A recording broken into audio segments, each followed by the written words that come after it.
hả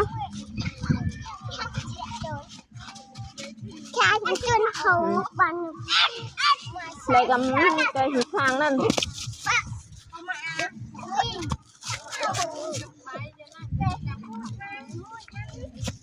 bằng anh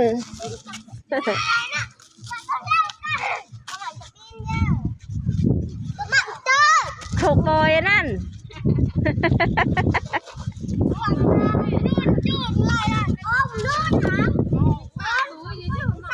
hử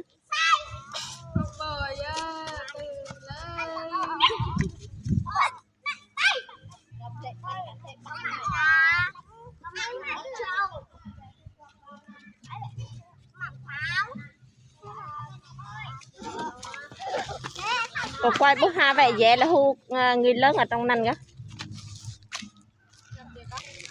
Đây là cách đai của mình thời xưa nha mọi người nha. Đây là bà này muốn trắng nè, đẩy hết luôn. Để cho mọi người lấy cái bao bố bao lại. Trắng banh nắp nhà. Cái này là không muốn trắng, chỉ muốn đen thôi, tại vì ở miền Đất đen.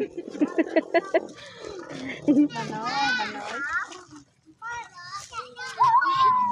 Anh rấy quay hà này kìa.